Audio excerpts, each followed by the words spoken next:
Troublemaker, a Dave Brandstetter mystery. Book 3.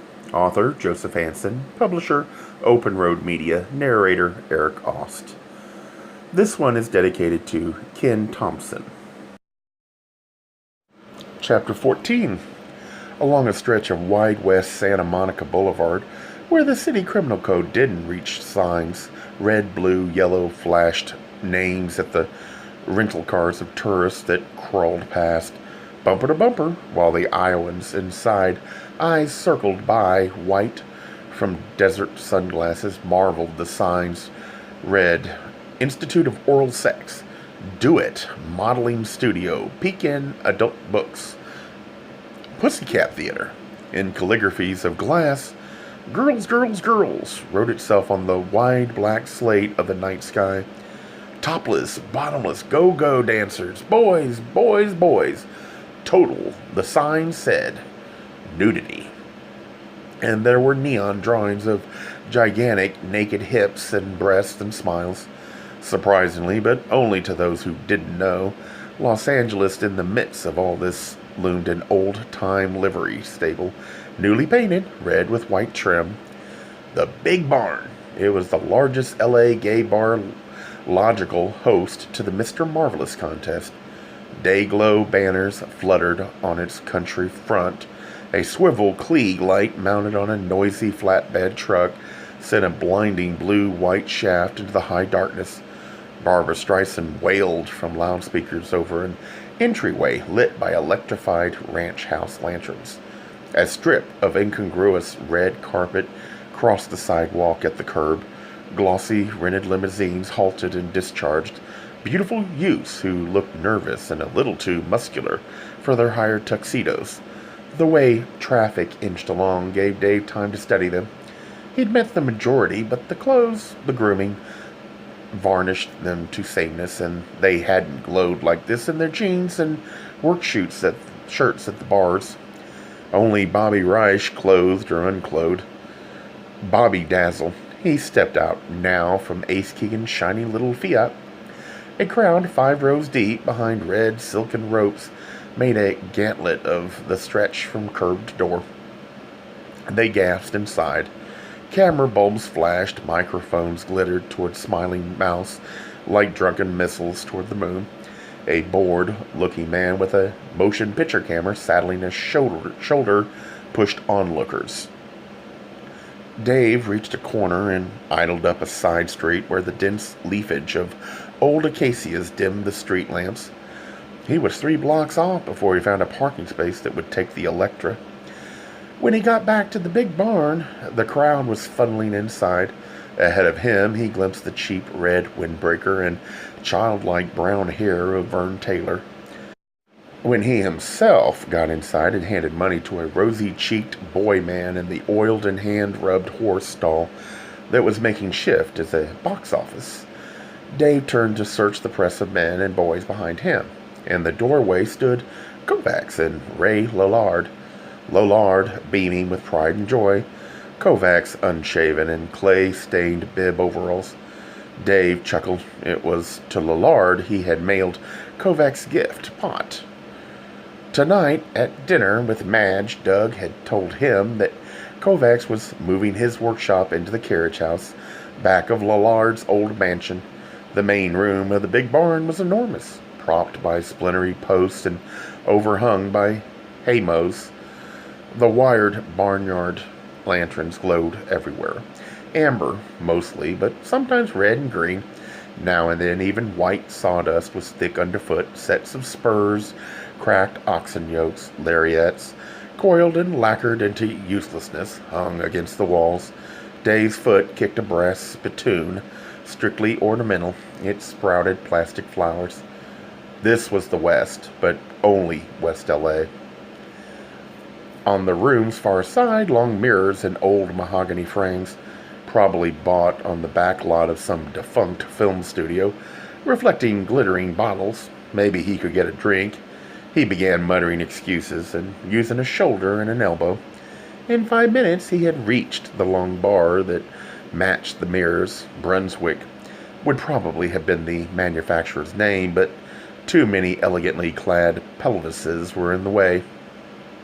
He couldn't look for the label. He had to wait while... But a double scotch came to him at last. It tasted like a prescription by a dropout pharmacist, but the commingling smells of strong colognes around him overpowered the taste, and he drank it.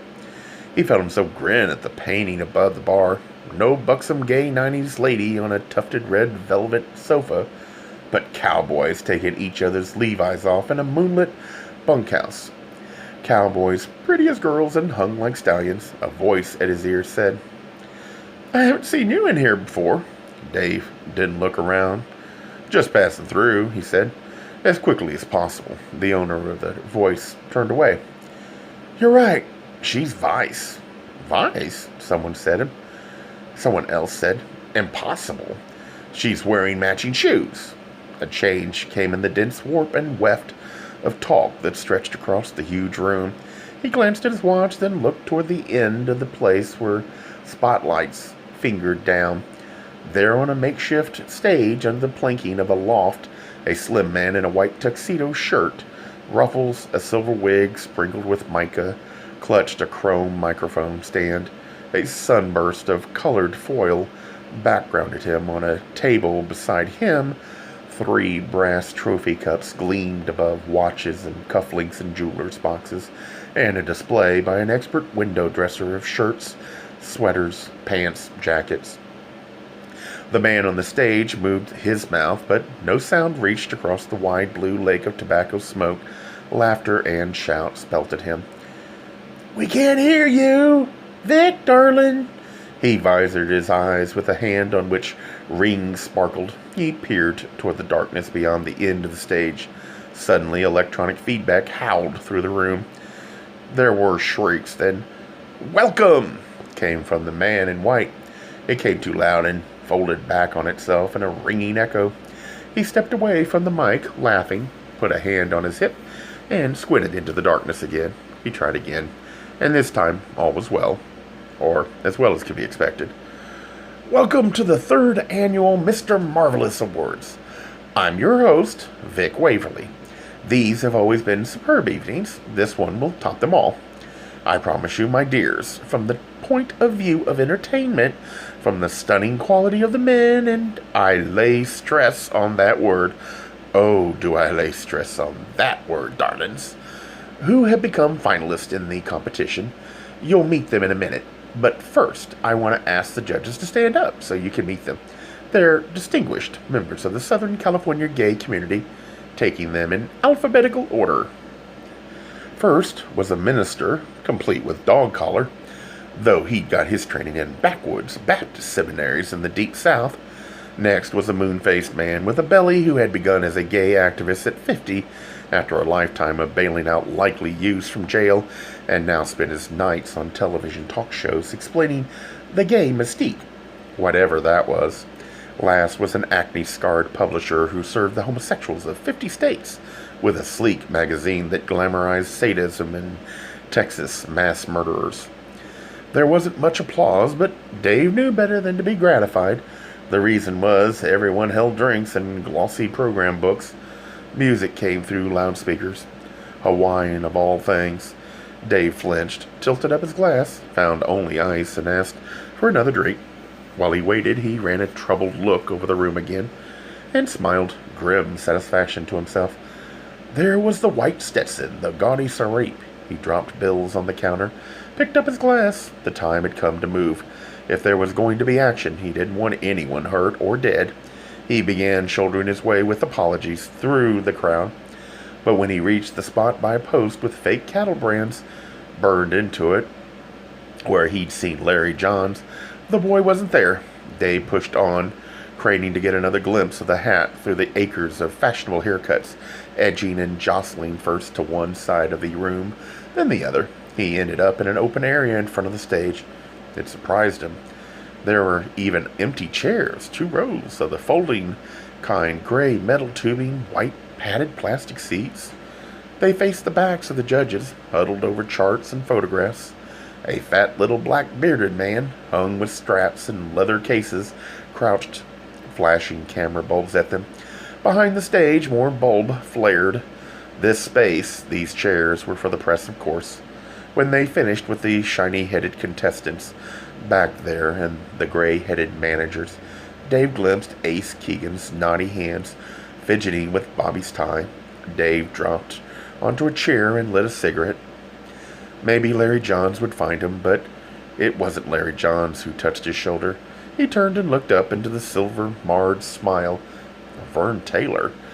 Taylor said, "I saw you come in, and I was pretty surprised. I mean, I knew you were gay, I can always tell, but I didn't think you'd come for this. I thought your lifestyle would be different. You'd have a lover, somebody permanent, and you'd go places like ballets and operas and plays and art galleries. Together, you wouldn't cruise bars like this and baths and all that." "I'm working," Dave said, still trying to find out about Tom Owen's accident. Taylor didn't answer. He eyed Dave for a moment, then looked at the stage. So did Dave. A trio of slim, lightly Polynesian youths, brown, sleek, smiling, had come out of the dark. They were wrapped to the waist in bright missionary cotton. Their small hands did graceful flower in the wind turns. Their narrow hips twisted dreamily. Taylor made a sound. Dave looked at him. His eyes were bright. He licked his lips. The tempo of the tune quickened as one.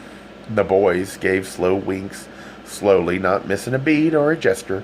They turned their backs. Slowly, their hands found the cloth knots at their sides, twitched them, and the bright print wraparounds dropped. They were naked. Whoops! Whistles! They waggled little brown butts, and still keeping time with the music, slowly turned to face the crowd. Cheers! Cheers! Someone shouted, "My God, it's an invasion of field mice!" The boys joined in the laughter. Dave turned to check Taylor's reaction, but Taylor had moved off. The red jacket showed among a knot of people that had formed where steps came off the side of the stage. But Taylor wasn't watching the dancers. He was watching Dave. From here, he looked about 16, except for his expression. Dave didn't know what it meant, startlement, but something else, too. Something ugly. And the look wasn't at him. It was at something past him. He turned. Larry John stood there, not sure how much to smile, fingers nervous at his ragged young mustache. He plucked at the bright serrate. "I did like you asked," he said. "I don't know why." Dave stood, maybe simply to shield the boy from that basilisk stare of Taylor's. He said, "Your photo was in the Times. Evidently before your Sheba got you away from there. Reporters came. You were on those long cement stairs down from the Wendell place, wearing that outfit." "Yeah." John's clear brow wrinkled. "So?" "Have you thought," Dave asked, "why someone tried 3 times to kill Tom, then didn't try anymore?" "Oh, wow." John sat down as if maybe his legs were unsteady. He watched the bare brown boys a moment without really seeing them. He blinked at Dave. "No, not really. It's kind of funny, though, isn't it?" "I hope it stays funny," Dave said, "but I'm betting it won't. Keep close to me, right?" "What's wrong?" Johns looked around, alarmed. "Take it easy," Dave said. "I'm working on a hunch. They're not always reliable." The music reached a final whining upslide of guitars. The brown boys snatched up their fallen sarongs and fled the stage, giggling like the 3 little maids from school. Applause clattered off the wooden walls. For this, people had abandoned their drinks. Confetti showered from the lofts. A few colored balloons wagged toward the high, shadowy rafters. Someone on a loft reached out and punctured one. It popped like a shot. The man in the white tuxedo returned, applauding to the microphone. "Our thanks," he said to the management of the Flower Lee, "for sending us Mimi, TT, and Laverne." Laughter. "Seriously, if they didn't get you in the mood, lie down, dears, you're dead." "All right. So much for foreplay."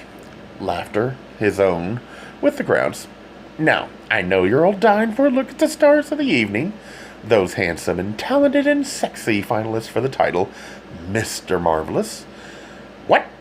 He turned from the mic, stepped toward the back of the stage. Yes, right." He faced the crowd again. "They're ready. Isn't that nice?" They've only had 4 months, anyway. Take a good look at them with their clothes on. It will be your last chance tonight. Cocked eyebrow, open hands on breast. Did I say that? All right, here we go. First, from the barracks, contestant number 1, Skeets McIntyre. 5'11", 160, actor, bronco buster, Texan from top to toe. Let's hear it for Skeets McIntyre. He backed from the microphone, applauding. McIntyre appeared in the spotlight. His eyes were too close together. The parade ran on while the smoke thickened and the comments of the MC thinned and the judges squinted upward appraisingly and made notes with chewed pencils. The biggest applause came for Bobby Reich, but as Dave understood it, appearance was only a step. Somehow or other, as the evening wore on, talent and intelligence were supposed to be displayed.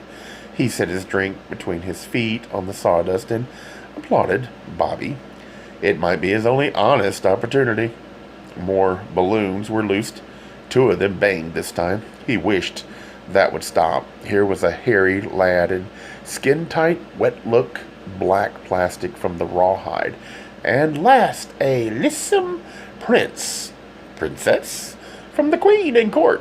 He reached down for his glass and nearly bumped heads with Ace Keegan, who was crouching in front of him, trying to make himself heard over the din of clapping, cheering, stamping, music, the clatter of empty beer cans underfoot.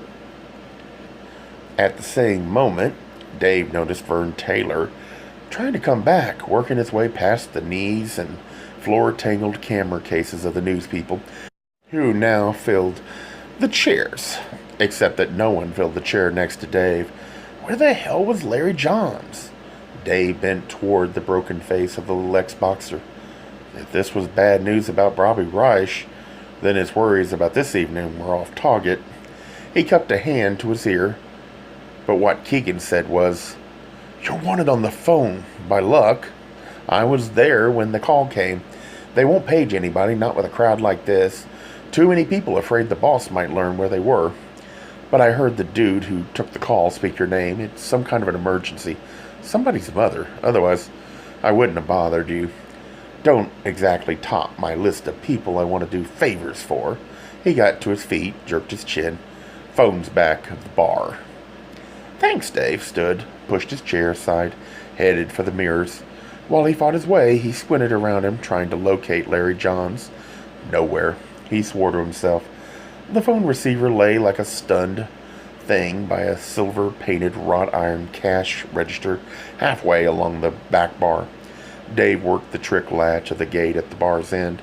A hefty youth in a leather vest and waxed mustaches blocked his way. He gave his name.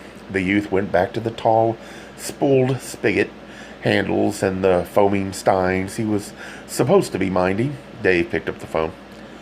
Get to the pet store, will you? It was Doug. On the double, please, Dave. She's really done it this time. She's liberated everything. The goddamn sky is live with parakeets and cockatiels, rabbits, guinea pigs, hamsters, white rats down every storm drain, cats and monkeys up every tree. They were political prisoners. She's Secretary General of the UN or something, declared a worldwide general amnesty. I got the turtles back and a couple of toads. I'm quicker than they are, and thank God she didn't think of the fish. Yes, the fire department's coming and the SPCA, they say, but I need you. While he listened, Dave watched the stage. The pastor of Gay Sheep came to the microphone. His sweet, swamp water tones met a hush of Barry reverence. Head thrown back, eyes closed, hands folded demurely at his crotch, he told God what had happened to big, gentle, lovable Rick Wendell, as if God let cases stack up on his desk like Johnny Delgado. The prayer ended on electronic organ with bronchial problems, and a subnormal pulse began. The Lord's Prayer. A plump, balding young man stepped up to sing the words, and a gun went off. Not that near, but near. The sound was nothing like the bursting of balloons. Bad nerves had tricked his memory. The crowd didn't know the difference. The organ and the off-key baritone wobbled on, and they listened. But Dave knew the difference and felt very sick. Larry Johns. Why had he wandered off when David warned him? Where was Vern Taylor? Why had Doug's disaster had to happen now? He told the phone, "Doug, I can't. Not now. I'm sorry." He blundered the receiver into place and ran. He didn't bother with apologies now. Plowing his way backstage, he ended bruised and with a torn jacket pocket by the time he got there. In dim amber light, the contestants were stripping down to swim trunks, silent out of respect for dead, Rick, Wendell, and their onstage fright. The Big Barn's owner, Boney, buck-toothed 60 in a silver-braided baby blue satin cowboy outfit, was running an electric shaver over the bulging chest of his champion. Tenderly, Dave took it away from him, thumped the switch to stop the waspish little motor, pushed the shaver onto the boy's hand, took the man's stringy arm, led him away. "There's been a shooting," Dave said quietly. "Out and back, I think. How do we get there?" The man blinked, went pale, swallowed hard. But he moved. He led the way around a plank and stud partition that made a kind of hallway. To one side, doors were labeled us and them. There was a zinc-covered kitchen door with no light, no activity behind it. At the end of the hallway, a red exit sign was dim over a door with many bolts and chains. They weren't fastened. The buck-toothed man pulled the door open. The bulb outside was even dimmer. 40 watts in a cage. It threw more shadow than light.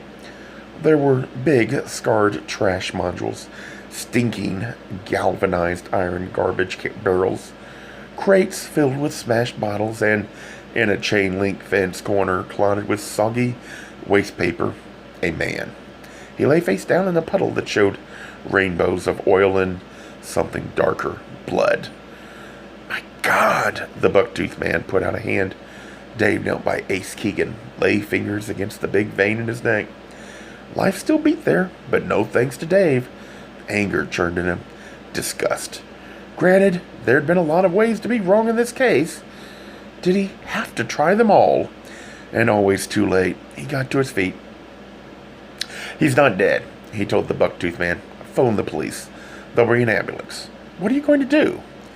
"I'm going to the beach." Dave headed for the glare of neons at the end of the alley. "As fast as I can get there. I hope to God it's fast enough." Gay Mysteries audiobooks. I think it is easy to hate a label, but a face humanizes the word. So this effort is twofold. To offer comfort to those like myself that your world didn't end because you don't fit into the view of acceptable society on both sides. And in hopes of helping those with family that are LGBTQ, that it doesn't mean we are aliens from the child they once knew. Reassure them so they can maybe be supportive at the same time, being true to their values.